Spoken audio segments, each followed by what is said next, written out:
Hola amigos, colegas, estudiantes. Hoy es 1 de diciembre de 2021. Voy a hacer unas reflexiones finales en relación con ese proyecto de ley que se busca fortalecer la seguridad ciudadana por parte de los ministros actuales del gobierno Duque. Esto lo hago con fines académicos, advierto.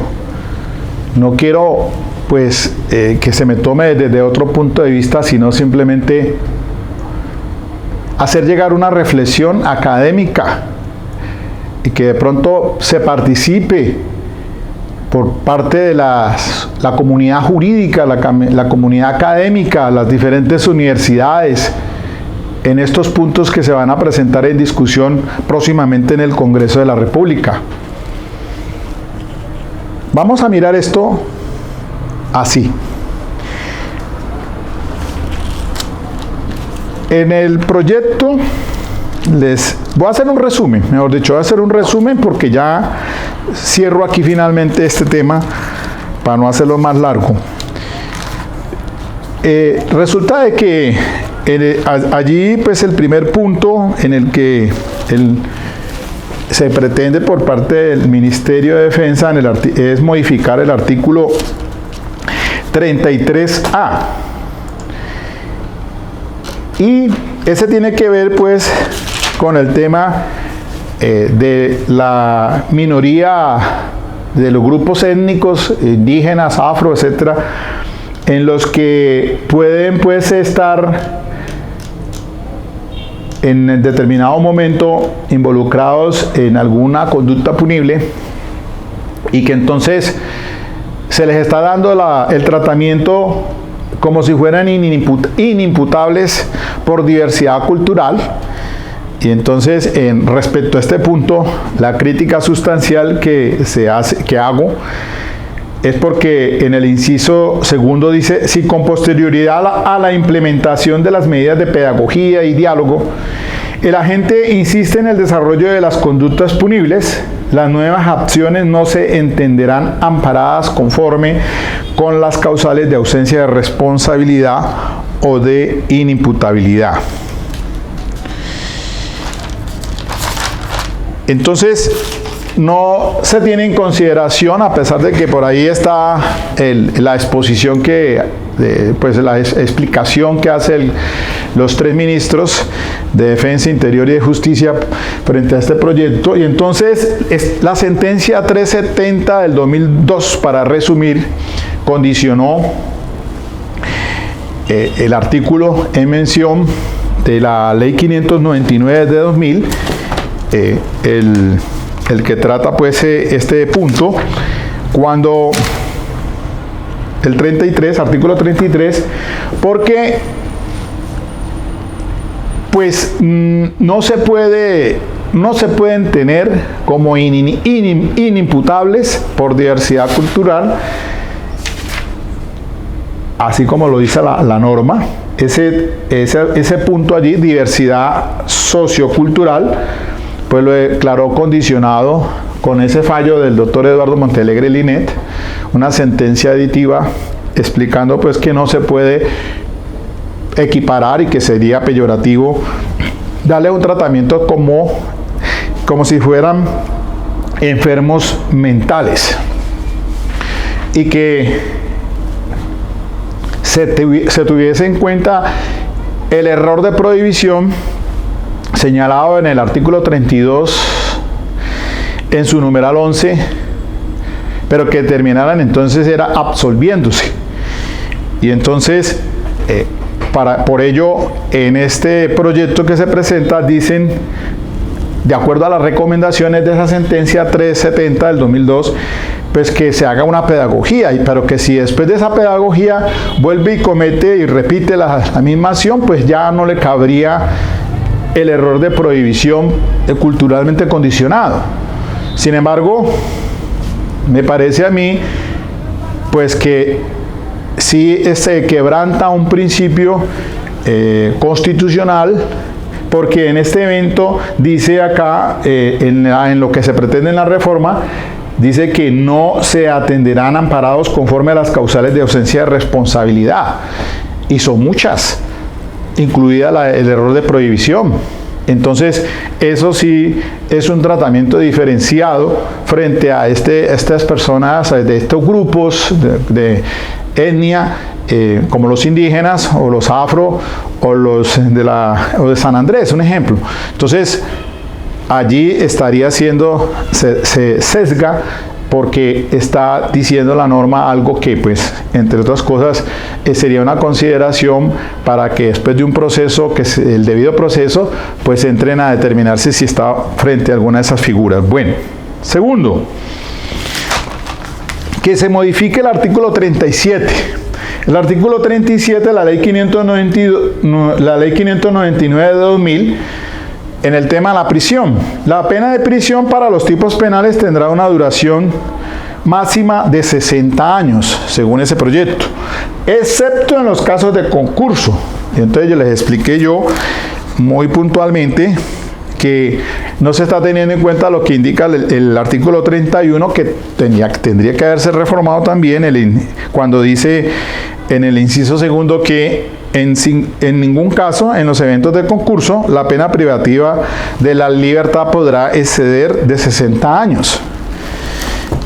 Entonces acá dice, ese proyecto quedaría diciendo de que la pena de prisión para los tipos penales tendrán una duración máxima de 60 años, excepto en los casos del concurso. Luego, entonces, alguien que incurra en un tipo penal en el que la pena máxima sea 60 años, pero que esté en un concurso, ¿de qué manera entonces, si no hay una limitante como la que existe ahora en el inciso segundo del artículo 31, quedaría sujeto prácticamente como una especie de cadena perpetua?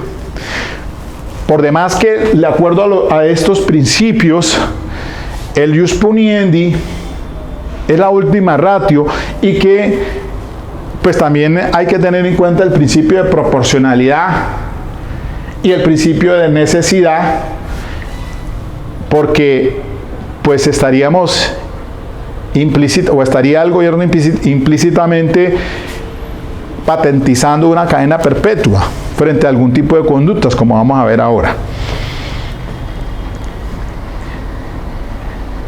Sí, porque quedaría librada al azar para el juez, de acuerdo a los parámetros para la tasación de la pena, decir, bueno, pues sí, como vemos ahorita, hay un tipo penal aquí que el hurto agravado, mejor el 104 lo adicionan cuando se trata de un homicidio en contra de un personal o miembro de la fuerza pública, o también se trate de un servidor que cumpla funciones permanentes o transitorias de policía judicial. La pena máxima allí sería de 700 meses, 58 años, .3. Y si está en un concurso, entonces pasaría a los 60 y quedaría entonces otro tanto a discreción en la tasación que haga el juez. Y eso pues quebranta una limitante que está establecida actualmente en el artículo 31, inciso segundo. Ese fue modificado por el artículo primero de la ley 890 del 7 de julio de 2004, como está actualmente. Tercero, que se modifique el artículo 58 de la ley 599 sobre circunstancias de mayor punibilidad. Y entonces allí se incluye en el numeral 20 cuando para la realización de la conducta punible se hubiera utilizado arma blanca. Y miren ustedes esta situación en la que si se trata de un delito de hurto o también de homicidio, pues hay unas circunstancias en las que está calificada la conducta. El artículo 240 que trata pues del hurto calificado, dice en su numeral primero, bueno, la pena será de prisión de 6 a 14 años si el hurto se cometiere con violencia sobre las cosas. Y está la circunstancia de agravación punitiva establecida en el artículo 241, numeral 10, cuando dice con destreza o arrebatando cosas u objetos que las personas llevan consigo, o por dos o más personas que se hubieran reunido o acordado para cometer el hurto.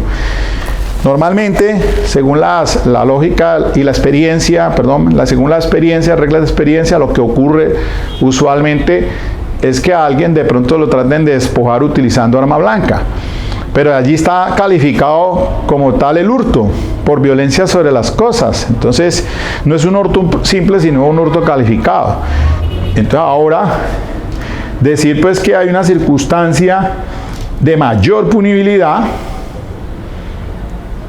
son circunstancias de mayor punibilidad siempre que no hayan sido previstas de otra manera, dice la norma. Bueno, el homicidio agravado del 104, pues también señalan el numeral 7 cuando se coloca a la víctima en situación de indefensión o inferioridad o aprovechándose de esa situación. Y sigamos. Dice que se modifique el artículo 104, o sea, el homicidio agravado, circunstancia de agravación punitiva. La pena será de 480 a 600 meses de prisión si la conducta descrita en el artículo anterior se cometiere. O sea, el homicidio sería agravado, pero que como quedaría según el parágrafo lo siguiente: la pena será de 500 a 700 meses. Miren ustedes entonces cómo se eleva la punibilidad, porque en este caso sería entonces si son 500 meses son 41 años.6, a 700 serían 58 años.3. Cuando se comete entonces ese homicidio contra miembro de la fuerza pública o servidor que cumpla funciones permanentes o transitorias de policía judicial en desarrollo de procedimientos regulados por la ley o por reglamentos.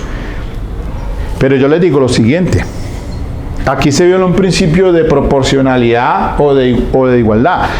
Si esto está surgiendo en razón del paro nacional desde el 28 de abril de este año,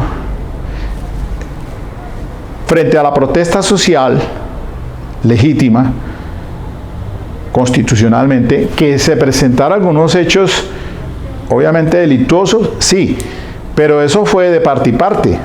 Entonces, estoy escuchando aquí la noticia en Cali, en la que, pues lamentablemente digo yo, porque pues también son personas, seres humanos, son policiales, son informados, en que se han visto ahora llamados a responder penalmente, como son el coronel Edgar Vega Gómez, comandante operativo de Cali, el teniente Néstor Mantilla del GOES y el patrullero Wilson Orlando Esparragosa, por la muerte de 6 civiles el pasado 3 de mayo del 2021, aquí en el paro nacional, aquí en Cali. Eso sucedió aquí, situaciones que se presentaron en Siloé, en Calitzo y en Puerto Rellena, y acá en Paso del Comercio también. Entonces,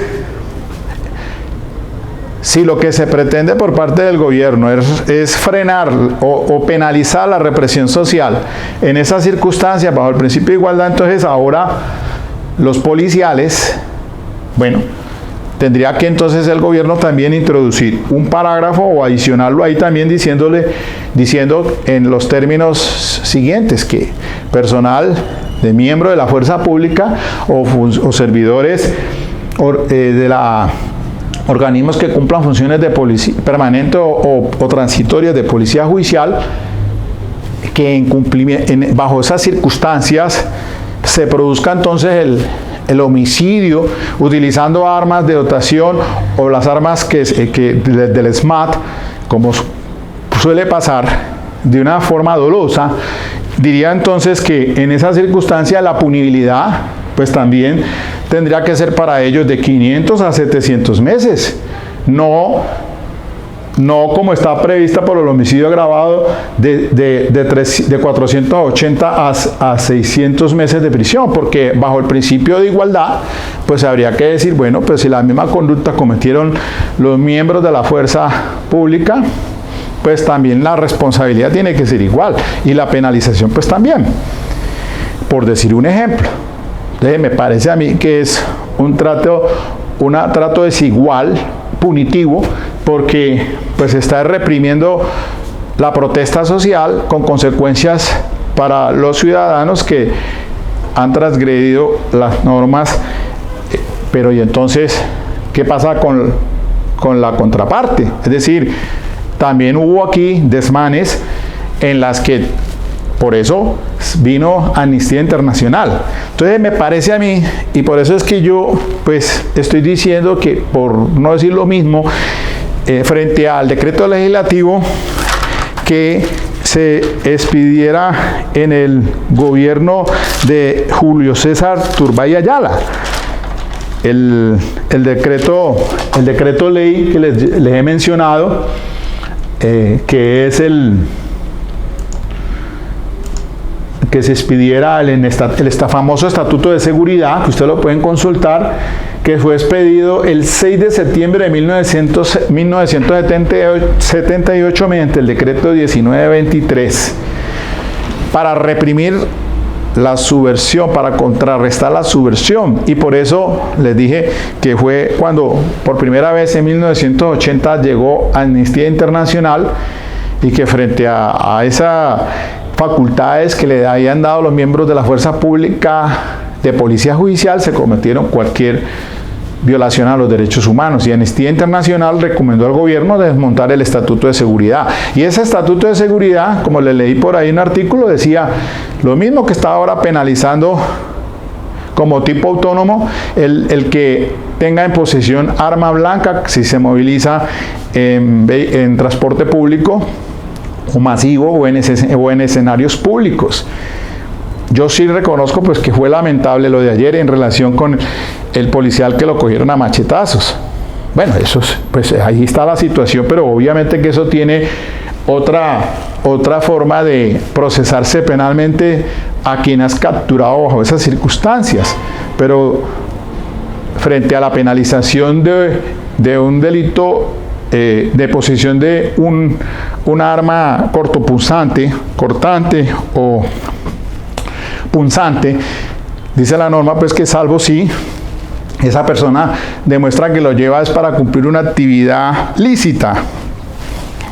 Entonces la Amnistía Internacional pidió y se desmontó ese decreto legislativo porque era violatorio de los derechos humanos.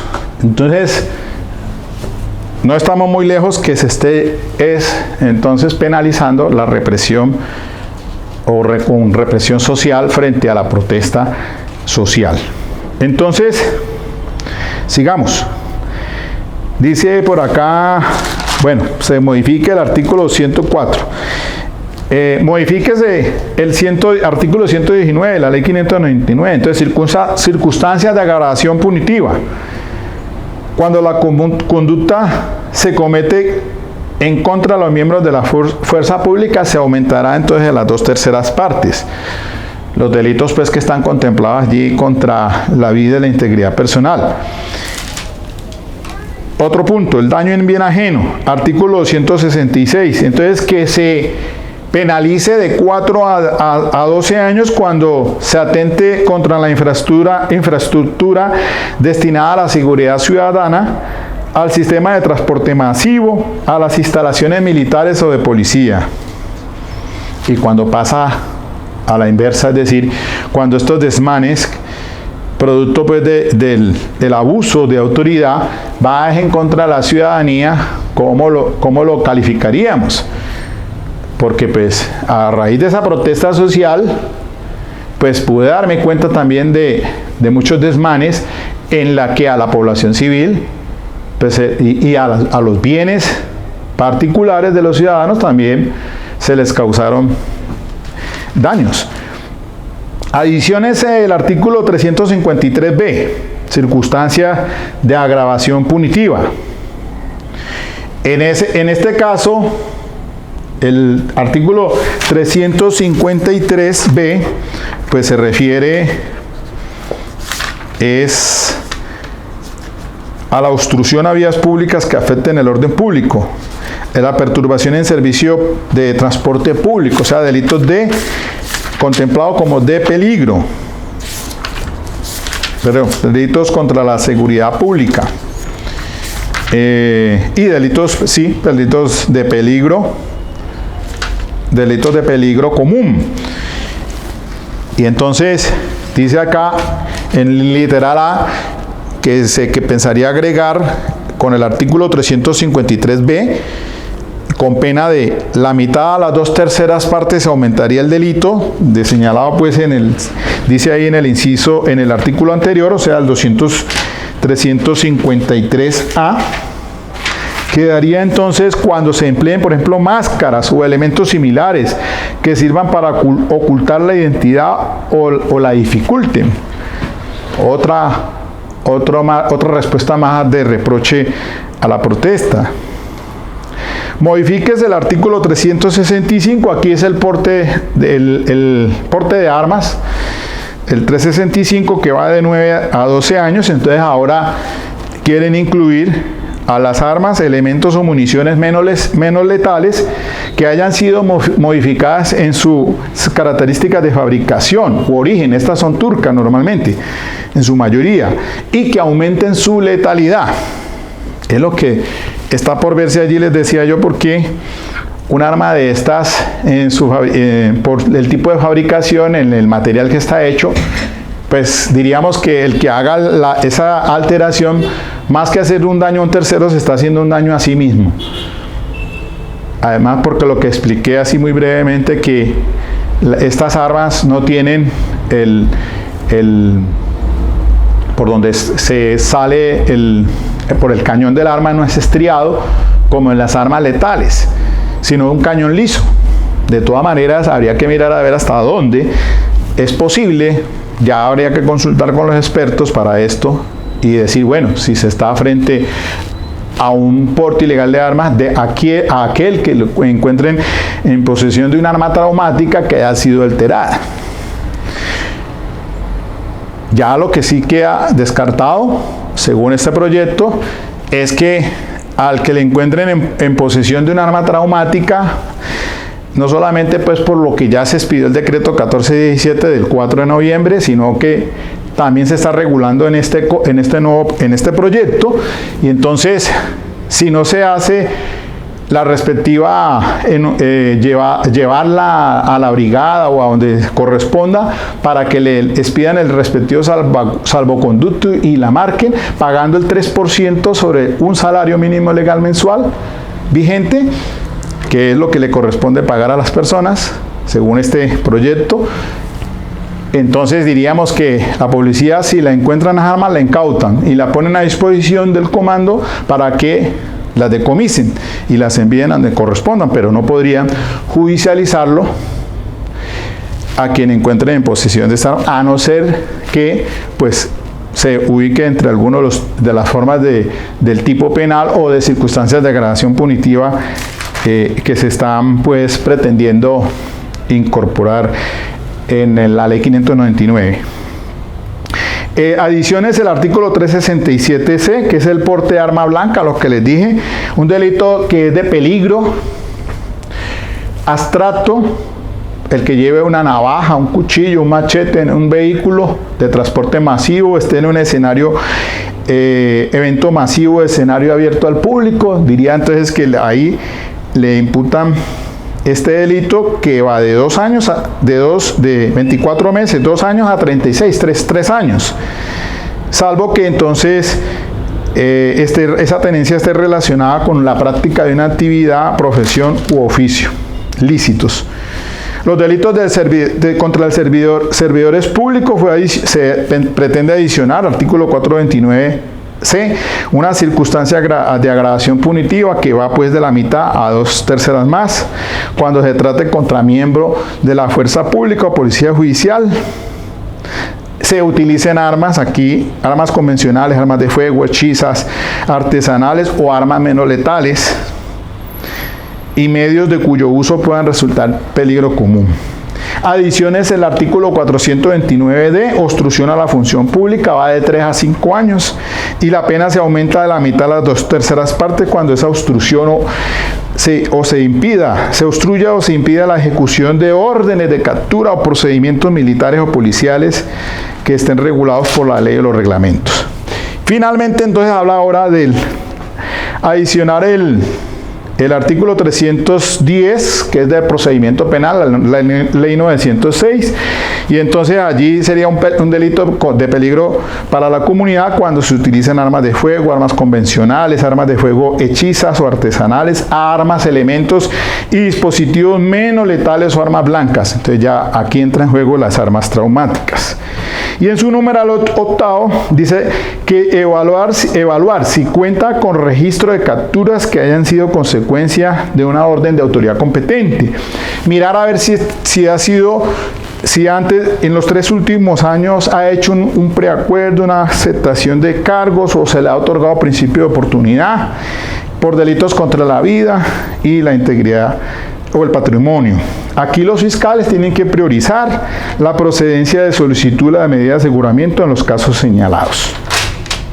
Finalmente, entonces, el 312, que es de la 906 del procedimiento, que es sobre no comparecencia.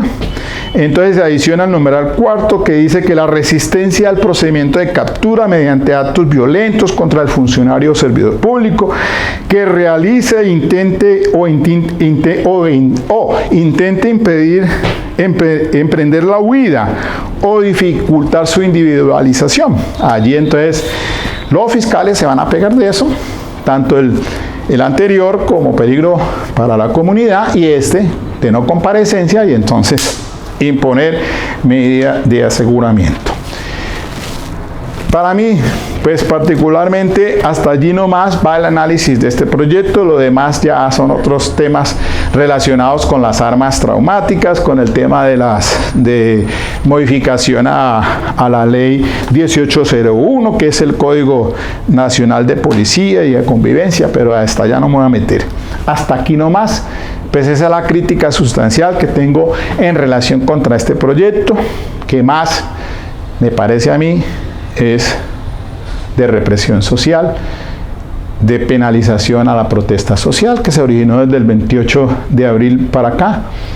Y mire ustedes entonces esa situación, que yo lo resumo en un derecho penal del enemigo, delitos de peligro, y entonces el derecho penal del enemigo, cuando van en contra del mismo Estado, entonces la represión viene por parte del mismo, en un Estado autocrático, un Estado dictatorial, que pues resuelve todo despenalizando en lugar de buscar la solución en otras esferas, en otros estadios. Cuando tenemos un problema de hacinamiento que ya no da abasto, y eso lo he venido diciendo desde que inicié este canal en YouTube, que les hice ver lo de la cárcel de Villahermosa, que de Hermosa no tiene nada, solamente el nombre, Antigua Villanueva, lo mismo que las demás cárceles, y gente detenida por todas las estaciones, por todos los sitios habidos y por haber allí, que en las que se cometen pues los abusos, o no hay dignidad humana para estas personas, y así lo ha dicho la Corte Constitucional frente a esa violación de derechos. Hasta aquí nomás por razón del tiempo. Muchas gracias. Hasta aquí fue este análisis. Les agradezco mucho. Espero que esto les sirva de orientación. Gracias.